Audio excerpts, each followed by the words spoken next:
Olá, meus queridos irmãos, a paz do Senhor Jesus. Aqui é o pastor Francisco Chagas. E para mim é um prazer poder cooperar mais uma vez com esse abençoado grupo Valentes de Deus. A nossa meditação hoje está baseada no livro do Gênesis, no capítulo de número 22. E nós vamos ler apenas um versículo, que é o versículo de número 14.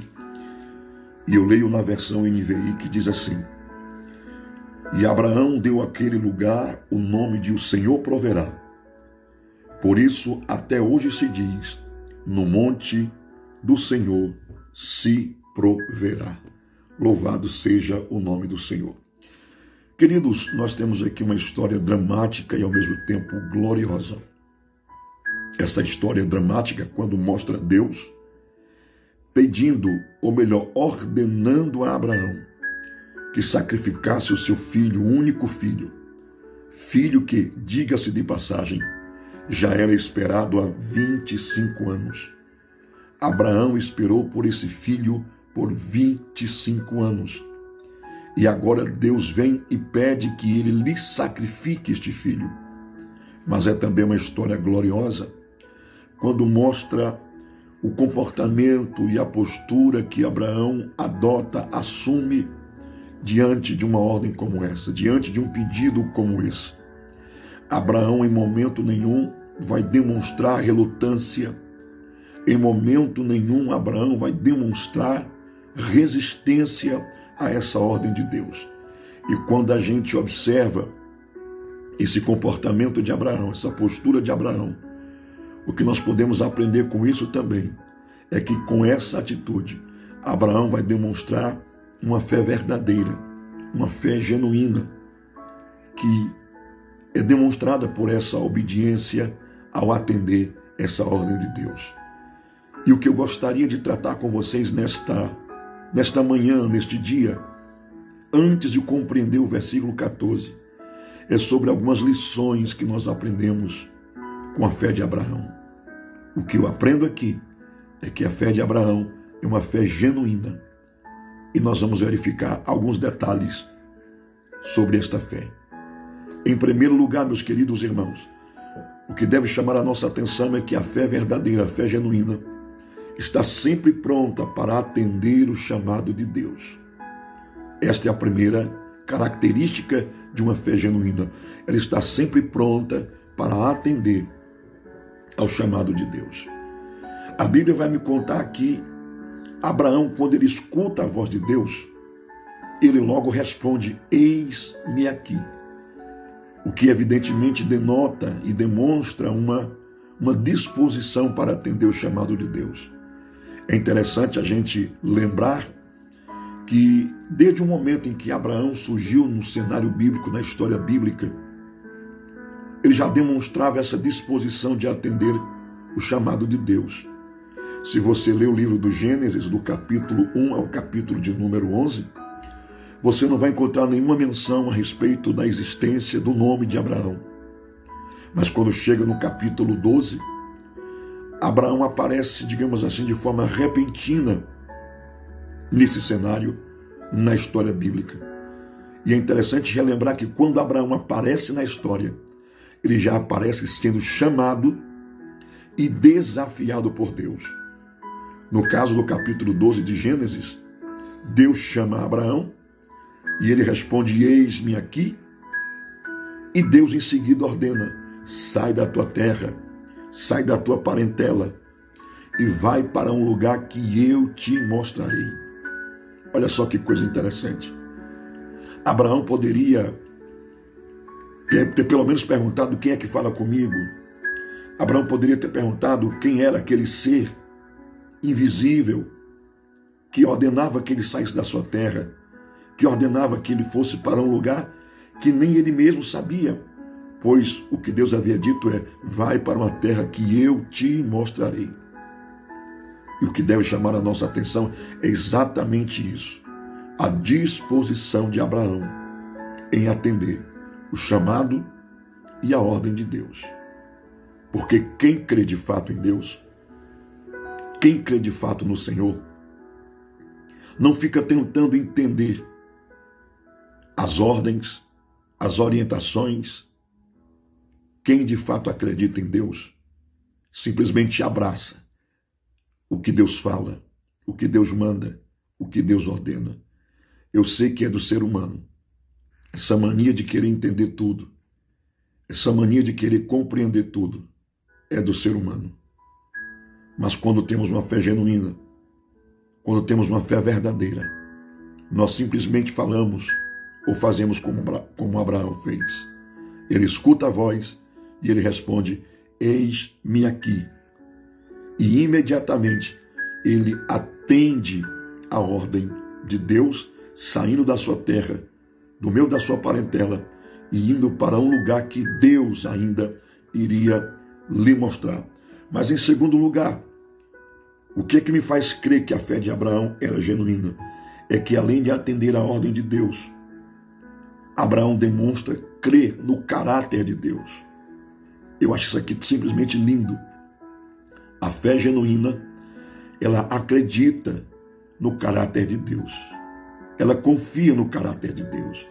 O que é que eu estou dizendo isso? Eu disse que Abraão ele esperou cerca de 25 anos por esse filho. E era um filho que Deus havia prometido. Era um filho através do qual Deus havia dito que faria dele uma grande nação. Ou seja, o filho que Abraão estava esperando, o filho que fora prometido a ele, era um filho a partir do qual nasceria, surgiria uma grande nação. Mas agora Deus está dizendo: sacrifica, mata esse menino para mim. E aí? Como é que Deus faz uma promessa de que faria desse menino uma grande nação? E agora Deus está ordenando que Abraão o sacrificasse. Isso, no mínimo, deveria ter feito surgir no coração de Abraão um questionamento sobre o caráter de Deus. Como é que ele me faz uma promessa e agora ele pede que eu mate meu filho? Como é que ele promete abençoar e fazer crescer a minha descendência a partir de Isaac e agora pede para que eu mate, para que eu sacrifique meu filho? Esse pedido, essa ordem de Deus, na verdade, poderia ter feito surgir no coração de Abraão esse questionamento. Mas Abraão acreditava tanto no caráter de Deus, ele acreditava tanto no caráter de Deus que ele simplesmente obedece, porque ele sabia que Deus não é mentiroso. Deus não mente. Deus não mente. Só tem uma razão pela qual eu particularmente acredito que possa fazer Deus voltar atrás naquilo que Ele nos promete. É quando saímos do centro da sua vontade. É quando deixamos de obedecer à sua ordem. Aí a promessa é anulada. Eu acredito assim e eu tenho base bíblica para isso. Para dizer que a promessa de Deus é anulada quando nós desobedecemos a ordem de Deus. Basta lembrar do episódio de Eli, quando Deus se manifesta a um profeta sem nome. Está lá no capítulo 2 do primeiro livro de Samuel, e no versículo de número 30, é quando Deus usa um profeta anônimo que vai até Eli e diz mais ou menos assim: na verdade, eu havia dito que tu e a tua casa andariam perpetuamente diante de mim, na minha presença, mas agora longe de mim tal coisa. Porque os que me amam, eu amarei, os que me honram, eu honrarei, os que me desprezam serão desprezados. Ou seja, Deus estava voltando atrás de uma promessa que havia feito a Eli por conta da sua desobediência, por conta da desobediência da sua casa. Então, Deus voltou atrás. Deus voltou atrás com Saul. Deus havia dado o privilégio de Saul reinar sobre Israel, mas por conta de uma série de erros que Saul comete, Deus então resolve rasgar dele o seu reinado e dar a outro, no caso, a Davi.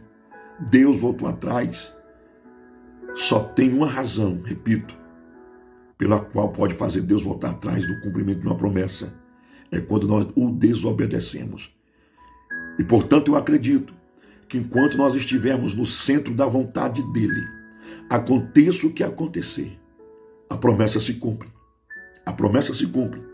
Deixa eu te falar algo que eu acho lindo aqui. Quando confiamos no caráter de Deus, ou seja, na sua fidelidade, nós não questionamos as suas ordens. Quando confiamos no caráter de Deus, nós não questionamos as suas ordens. Deus, como é que o Senhor mandou ficar? Se o ambiente não favorece, se o ambiente é inviável, se o ambiente é adverso. Mas se Deus mandou você ficar, fique. Deus, como é que o Senhor mandou eu sair? Se eu não tenho como sair, se eu não tenho condições de sair, se eu não tenho para onde ir? A fé genuína não faz esse tipo de pergunta. Ela simplesmente acredita e obedece, porque ela sabe que o Deus que está prometendo é verdadeiro. O Deus que está prometendo sabe o que está fazendo. O Deus que está prometendo não mente. Guarde isso aqui no seu coração. A fé genuína não exige explicações. Ela descansa na promessa. A fé genuína não exige explicações. Ela simplesmente descansa na promessa e no caráter de Deus. Quando você colocar no seu coração essa verdade, Deus não mente, a tua alma terá descanso. Quando você colocar no seu coração essa verdade, que Deus é fiel, a tua alma terá paz. Porque enquanto você duvidar e questionar por que Deus falou uma coisa e pede para você fazer outra, você não vai ter paz. Apenas descanse no caráter de Deus e saiba que Ele é fiel e sabe o que está fazendo. Em terceiro lugar, o que deve chamar a nossa atenção sobre a fé de Abraão é que a fé obedece sem especular. Sem especular. Eu citei no começo dessa reflexão o fato registrado no capítulo 12 do livro do Gênesis, onde Deus ordena que Abraão saia da sua terra, saia da sua parentela e vá para uma terra que Deus ainda iria mostrar. A primeira coisa que Abraão poderia ter feito é, como eu já disse no começo, quem é o Senhor? A segunda coisa que Abraão poderia ter feito era questionar: como é que eu vou sair da minha terra se eu construir tudo aqui? Se tudo que eu tenho eu conquistei aqui? Se tudo que eu construí foi aqui? Terceira coisa que ele poderia ter feito: como é que eu vou deixar o convívio da minha família? Porque a ordem era: sai da terra e sai da tua parentela. Como é que eu vou deixar o convívio da minha família? Quarta coisa: para que terra é essa que eu devo ir? Porque o Senhor tinha dito: vai para uma terra que eu te mostrarei. Isto significa que Abraão teria que sair, de certa forma, sem um rumo definido, sem uma trajetória definida. Mas a fé genuína, ela não pergunta, ela não especula. É difícil, eu sei. Mas a fé genuína, ela simplesmente acata a ordem e a orientação de Deus. Em quarto lugar, a fé genuína, ela é persistente. Abraão passa 3 dias para chegar no Monte Moriá. 3 dias. 3 dias era tempo suficiente para ele pensar. 3 dias era tempo suficiente para ele ponderar e considerar a ordem de Deus. 3 dias era suficiente até para ele duvidar e desistir. Mas a fé de Abraão fez com que ele fosse até o fim. Ele sobe o monte. Ele vai até o monte. Porque a fé impulsiona. A fé encoraja. A fé fortalece. A fé empurra. Entenda isso. Se a sua fé é verdadeira, é genuína. Aconteça o que acontecer e passa o tempo que passar, você não vai desistir, você não vai retroceder, você não vai voltar atrás. Eu até admito que aqui e acolá, por conta das circunstâncias, da força das circunstâncias, a gente até chegue ao momento de de querer balançar, de querer cambalear, de querer ficar abalado. Mas porque a fé é genuína, ela não vai nos deixar cair. Porque a fé verdadeira, ela não vai nos deixar ficar abalados. Louvado seja o nome do Senhor. Esta é a quarta lição que eu aprendo com a fé de Abraão, é que a fé verdadeira, genuína, ela é persistente. Quem tem fé genuína não desiste, vai até o fim. Quem tem fé sobe o monte. A jornada é pesada. A jornada é pesada, não é fácil. Mas a fé nos faz chegar lá. A fé nos leva até o fim. Em quinto lugar, a fé genuína não admite que ninguém nos impeça de obedecer a Deus. Eu quero chamar a sua atenção para isso aqui. A fé genuína não permite, não admite que ninguém me impeça de obedecer a Deus. No versículo de número 5 do capítulo 22 de Gênesis, nós vamos encontrar um detalhe de que Abraão, quando chega ao pé do monte, ele está acompanhado de 2 servos. E ele diz a esses servos: fiquem aqui. Eu e o rapaz subiremos ao monte. Por que Abraão não permitiu que esses 2 servos fossem com eles? A Bíblia não diz, mas eu posso imaginar o seguinte: que esses 2 servos poderiam, de alguma forma, tentar interferir no que Abraão iria fazer. Talvez, se esses 2 servos subissem com ele, com Abraão e com Isaac, talvez eles tentassem impedir de Abraão amarrar o Isaac. Talvez eles tentassem impedir de Abraão colocar o Isaac sobre o altar. Talvez eles impedissem ou tentassem impedir o sacrifício. Mas como Abraão estava disposto a obedecer a Deus, Abraão então resolve deixá-los no pé do monte. Porque quando você tem uma fé genuína, verdadeira e obediente, não importa o que digam para você, não importa o que alguém tente fazer, com o propósito de lhe fazer desistir, voltar atrás, a tua fé é tão disposta a obedecer a Deus que você não permite que nada e nem ninguém chegue para você e diga: olha, se eu fosse você, não faria isso. Se eu fosse você, voltava atrás. Se eu fosse você, desistia dessa ideia. Nós sabemos que ao longo da nossa caminhada, da nossa jornada, surgem pessoas ao longo do caminho que tentam, até por não compreender o propósito de Deus. Essas pessoas talvez não estejam mal intencionadas, mas por não entender o propósito de Deus, elas acabam atrapalhando. E aí é preciso que você entenda uma coisa: tem momentos da sua vida que você vai ter que subir um monte sozinho. Se é que você está me entendendo. Tem momentos que você vai ter que caminhar sozinho. Vai ter momentos que você vai ter que fazer sozinho, sozinha. Porque pode ser que alguém que esteja perto de você não entenda, não compreenda o propósito, não compreenda o que está acontecendo. E talvez por não compreender tente lhe atrapalhar, tente lhe demover deste propósito. Por isso entenda, compreenda que às vezes o fato de você estar sozinho numa luta, o fato de você estar sozinho numa tribulação, o fato de muitas vezes você ter que caminhar sozinho, sozinha pelo deserto, não é exatamente por falta de solidariedade, empatia, de amizade, não. É porque tem caminhada, tem trajetória, tem jornada que eu preciso fazer sozinho. Porque nem todo mundo vai compreender o que eu vou dizer em oração. Nem todo mundo vai compreender as minhas lágrimas, as suas lágrimas. Nem todo mundo vai entender os seus gemidos, os gemidos da tua alma.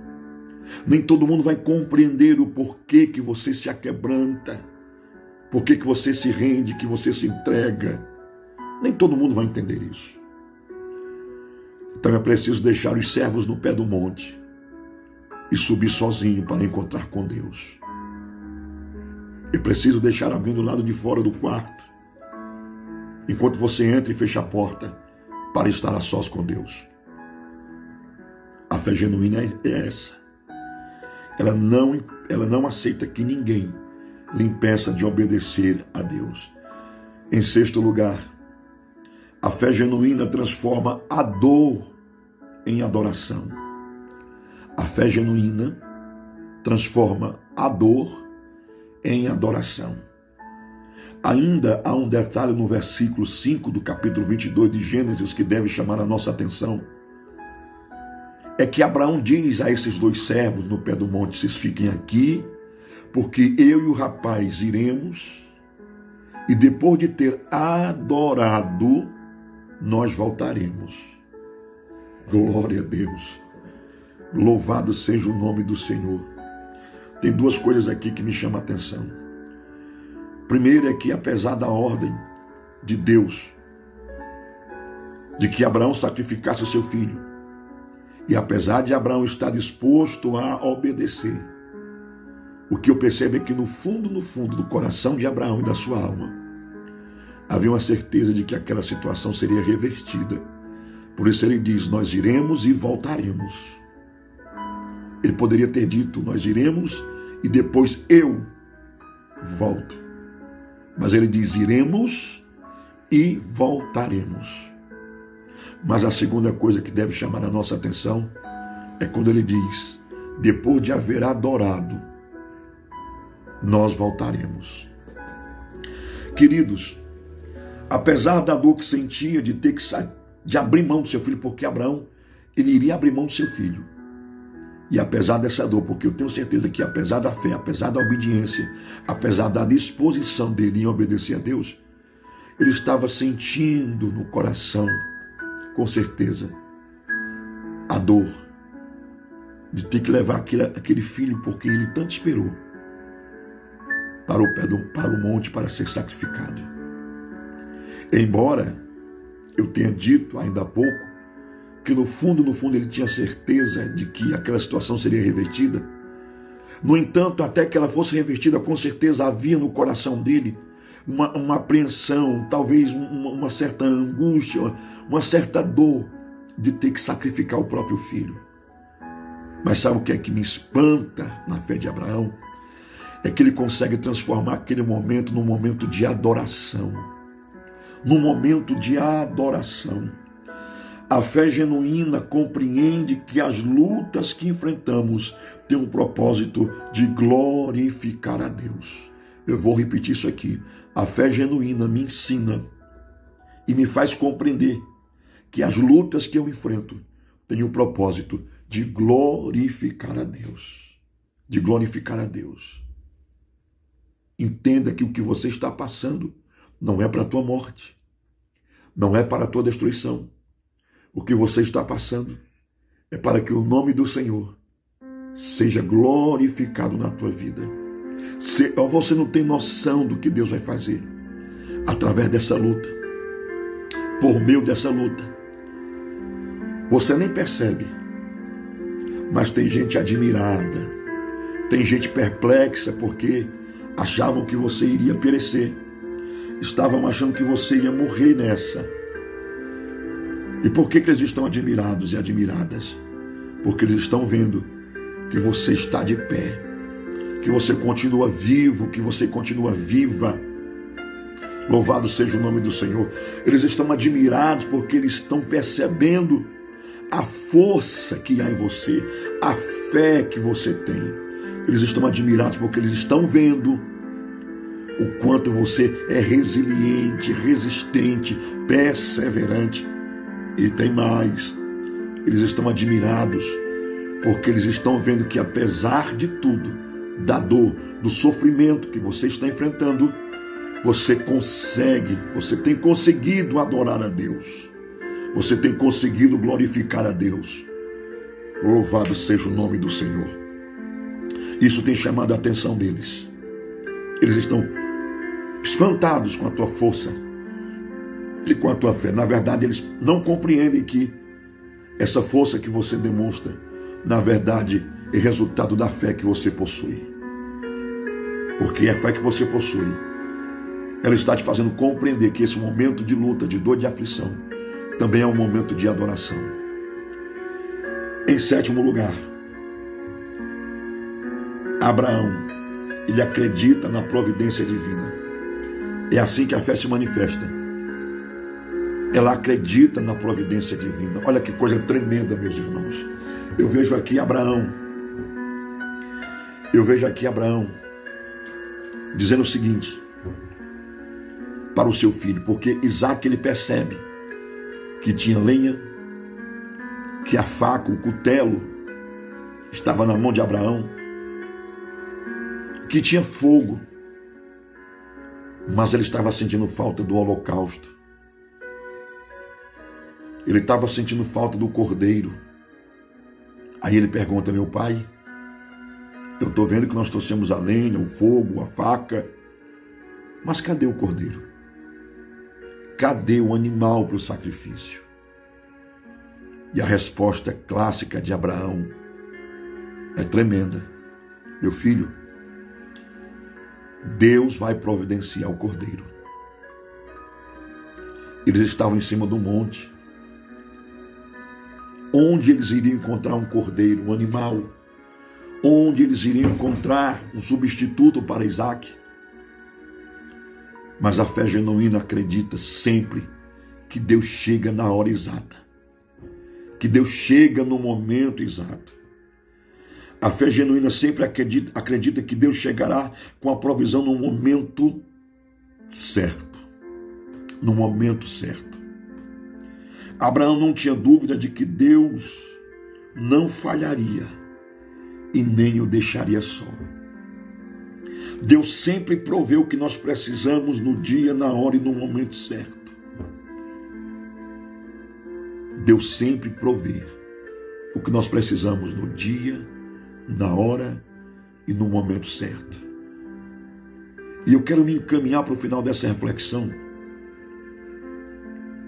mostrando a você algumas verdades sobre a provisão de Deus. Sobre a provisão de Deus. Em primeiro lugar, onde Deus provê as nossas necessidades? Onde? Onde Deus provê as nossas necessidades? Resposta: no lugar indicado por Ele. Ou seja, no centro da sua vontade. O lugar indicado por Deus é o centro da sua vontade. É aí que Deus vai prover o que você precisa, o que eu preciso. É quando eu permaneço, é quando eu fico no centro da sua vontade. E esse é o lugar. Se você sair, como eu disse ainda há pouco, do lugar da bênção, do centro da sua vontade, se você desobedecer, então Deus não tem nenhuma obrigação de te abençoar. Mas se você permanecer no centro da sua vontade, Ele vai fazer cumprir a sua promessa. Esse é o lugar da provisão de Deus. Segunda verdade: quando é que Deus provê as nossas necessidades? Exatamente quando precisamos, nem um minuto antes, nem um minuto a mais. Fique tranquilo, fique tranquila, porque na hora certa, no momento certo, nem um minuto antes, nem um minuto a mais, Deus vai prover o que você precisa. Louvado seja Deus. A terceira verdade que deve chamar a nossa atenção: como é que Deus provê? Como é que Ele vai fazer para prover? Das mais variadas maneiras. Das mais variadas maneiras. Deus pode usar situações de pessoas ao teu redor que você nem espera, que você nem imagina, só para prover a tua necessidade. Louvado seja Deus.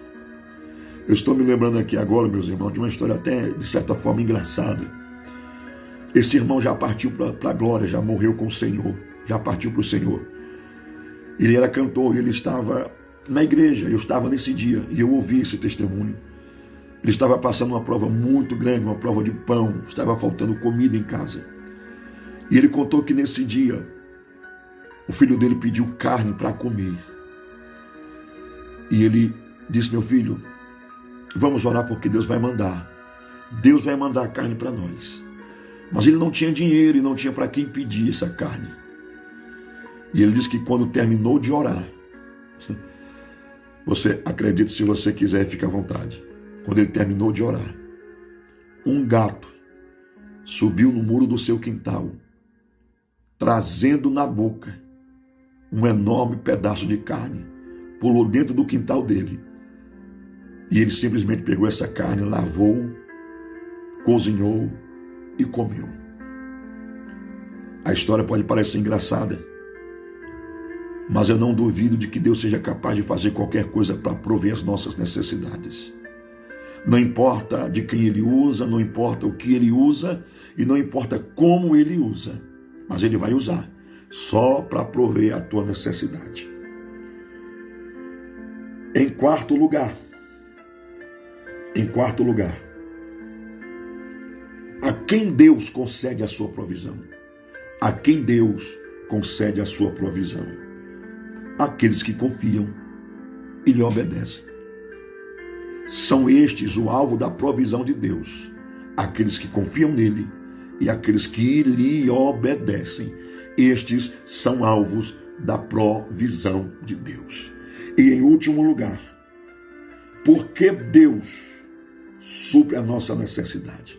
Por que Ele faz isso? A resposta para mim seria muito simples. Primeiro, porque Ele nos ama, porque cuida de nós. Mas Ele supre as nossas necessidades para que o nome dEle seja exaltado, para que o nome dEle seja glorificado por nós e através de nós. Pessoas irão adorá-lo, pessoas irão glorificá-lo, pessoas irão exaltá-lo quando ver o que Ele fez na sua vida. Quando contemplarem o que Deus fez, realizou na sua vida e na sua casa. Queridos, eu sei que esta palavra foi simples, mas eu peço que você guarde no seu coração e saiba que o Deus que nós servimos é o Deus de provisão. Nós só precisamos demonstrar e depositar nele uma fé verdadeira e genuína. Quando a nossa fé é verdadeira, quando a nossa fé é genuína e existe para além das circunstâncias, Deus então se revela como o Deus da provisão. Como o Deus da provisão. Eu não sei o que você está precisando, eu não sei em que área da sua vida você está precisando de uma provisão de Deus, mas nós vamos orar agora, pedindo a Deus esta provisão. Ore comigo. Bendito Deus e eterno Pai, Deus Criador dos céus e da terra, Deus de Abraão, Deus de Isaac e Deus de Jacó, Deus da providência, oramos a Ti agora com confiança, com fé, na certeza de que os Teus ouvidos estão atentos ao nosso clamor, na certeza de que as Tuas mãos estão estendidas para nos abençoar. Eu oro Te pedindo agora, Pai, em nome de Jesus, que o céu se abra, que a Tua mão se estenda para prover a nossa necessidade. Senhor, entra na nossa casa agora, entra na nossa família com a Tua providência divina. Providencia o pão, providencia o calçado, providencia as vestes, providencia a saúde, providencia a salvação, providencia a libertação, providencia, Pai, o que eu e este irmão, esta irmã, está precisando. Em nome de Jesus, nós Te glorificaremos e Te exaltaremos. Em nome de Jesus. Amém. E graças a Deus. Deus abençoe a todos, em nome de Jesus.